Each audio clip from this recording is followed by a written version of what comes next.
नमस्कार मंडळी. चला तर मग उपवासाचे पॉपकॉर्न कधी केले आहेत का? नसतील केले तर नक्की पूर्ण रेसिपी पहा आणि ह्या वर्षी वाळवण रेसिपीमध्ये उपवासाचे पॉपकॉर्न नक्की ट्राय करा. हे बघा किती छान असे झालेले आहेत. साबुदाणासुद्धा छान फुलला गेलेला आहे आणि एकदम सोपी रेसिपी आहे. अगदी पटकन होते. एकदम खुसखुशीत असे हे पॉपकॉर्न होतात. चला तर मग जास्त वेळ न घालवता लगेचच रेसिपी पाहूया. मी 1 वाटी साबुदाणा रात्री अर्धा इंच पाणी वर ठेवून भिजत ठेवला होता. तुम्ही बघू शकता छान असा भिजलेला आहे. हे बघा साबुदाणे छान फुगले गेले किंवा भिजले तर आपले पॉपकॉर्न जे आहेत ते अगदी खुसखुशीत असे होतात. त्यामुळं थोडंसं पाणी जास्त ठेवून साबुदाणा रात्री भिजत ठेवून घ्यायचा आहे आपण. आता लगेचच आपण पुढची रेसिपी बघूया. इथे मी 1 बटाटा उकडून घेतलेला आहे आणि 1 बटाटा कच्चा घेतलेला आहे. उकडलेला बटाटा जास्त घालू नये, नाहीतर मग कडकडीत असे होतात. त्यामुळे इथे मी छोटा एक बटाटा उकडून घेतलेला आहे आणि मोठा बटाटा कच्चा घेतलेला आहे. आता कच्चा जो बटाटा आहे त्याचे सुद्धा आपण साल काढून घ्यायची आहे. हे बघा. आता साल काढून घेतल्यानंतर मोठी खिसणी आहे, त्या खिसणीने आपण कच्चा बटाटा खिसून घ्यायचा आहे. खाली पाणी घेतलेलं आहे जेणेकरून आपला बटाटा आहे तो काळा पडणार नाही. हे बघा मोठ्या खिसणीने खिसून घ्यायची आहे, म्हणजे काय होतं सांडगे पाडताना असे छान आपले बटाटा आहे तो छान असा दिसतो. 2-3 पाण्याने छान असा धुवून घ्यायचा आहे बटाटा आणि पुन्हा पाण्यामध्ये ठेवून द्यायचा आहे. आता भिजवलेला साबुदाणा आहे तो एका परातीमध्ये आपण काढून घेऊया.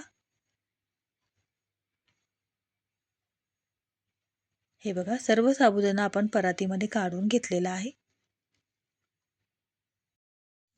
आता त्यामध्ये आपण जो बटाटा उकडून घेतला होता तो सुद्धा आपण खिसून घ्यायचा आहे, जेणेकरून आपले जे सांडगे आहेत ते छान असे पाडता येतात. हे बघा अशा पद्धतीने आपण उकडलेला बटाटा सुद्धा खिसून घ्यायचा आहे. हे बघा छान असा आपण खिसून घेतलेला आहे. आता त्यामध्ये आपण जो कच्चा बटाटा खिसून घेतला होता तो ॲड करायचा आहे. हे बघा पाण्यात ठेवला होता मी, तो आता पिळून घेते आणि ॲड करते.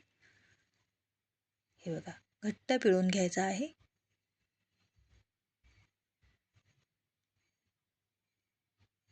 हे बघा ह्या काड्या ज्या आहेत ते पीठ मळताना अगदी सावकाशपणे मळून घ्यायचं आहे, जेणेकरून ह्या काड्या आहेत त्या मोडल्या जाणार नाहीत आणि त्यामुळे आपले सांडगे अगदी छान असे दिसतात. चवीपुरतं मीठ घालूयात आणि थोडेसे तिखट व्हावेत यासाठी मी मिरची वाटून घेतलेली आहे, ती सुद्धा घालते. आता तुम्हाला हिरवी मिरची नसेल घालायची तर तुम्ही लाल मिरची पावडर घातलीत तरी सुद्धा चालेल. आता हलक्या हाताने आपण हे जे आहे मिश्रण ते सगळं मळून घ्यायचं आहे. अगदी तुम्हाला वाटलं की थोडंसं पाणी कमी आहे तर चमचाभर पाणी तुम्ही ह्याच्यामध्ये ॲड करू शकता. आता इथं मळत असताना मला मिश्रण थोडंसं कोरडं वाटत आहे. हे बघा. ते एकजीव होत नाहीये त्यामुळं अगदी इथे मी चमचाभर पाण्याचा वापर करणार आहे. आणि हे बघा तुम्ही बघू शकता छान असा गोळा इथे मी मळून घेतला आहे हलक्या हाताने.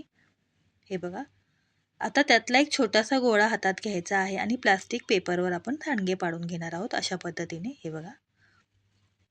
जसे आपण डाळीचे सांडगे पाडतो त्या पद्धतीनेच फक्त थोडेसे मोठे सांडगे पाडायचे आहेत. हे बघा अगदी हलकासा पाण्याचा हात घेतलेला आहे मी आणि अगदी पटपट असे हे सांडगे पाडले जात आहेत. अगदी पटकन होतात आणि कोणी पाहुणे आले किंवा मुलं असतील लहान त्यांनासुद्धा तळून दिलं तर ते आवडीने खातील. इतके छान असे हे पॉपकॉर्न होतात. हे बघा प्लास्टिक पेपरला मी अजिबात तेल लावलेलं नाही. हे बघा छान असे सांडगे आता पाडून झालेले आहेत. 1 दिवस फॅनखाली आणि 2 दिवस कडकडीत उन्हात मी आता हे वाळवून घेणार आहे.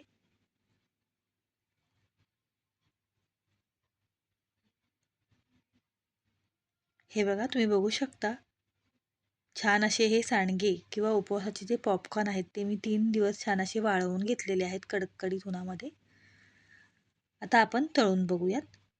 चला तर मग लगेचच तळायला घेऊयात. तुम्ही बघू शकता साबुदाणा अजिबात वेगळा झालेला नाहीये. मस्त जसे आपण पाडले होते तसेच ते सुकलेले आहेत. आता तेल छान तापलेलं आहे त्यामध्ये आपण सांडगे घालूयात. हे बघा. आता गॅसची फ्लेम मीडियम ठेवलेली आहे. तुम्ही बघू शकता छान असे सांडगे आपले किंवा उपवासाचे जे पॉपकॉर्न आहेत ते छान असे फुललेले आहेत. मस्तच साबुदाणे सुद्धा छान असे टम्म फुगलेले आहेत. तुम्ही बघू शकता. मस्तच. हे बघा छान असे तळून झाल्यानंतर आता आपण काढून घेऊयात.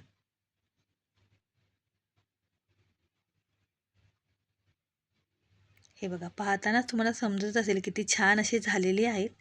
यावर्षी वाळवण रेसिपीमध्ये तुम्ही ही नक्की ट्राय करा. उपवासाचे पॉपकॉर्न आता आपण काढून घेऊया ताटामध्ये.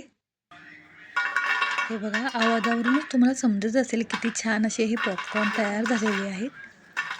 रेसिपी मनापासून आवडल्यास एक लाईक नक्की करा आणि अशाच रोजच्या नेहमीच्या साध्या सोप्या रेसिपींसाठी सबस्क्राईब करा. धन्यवाद.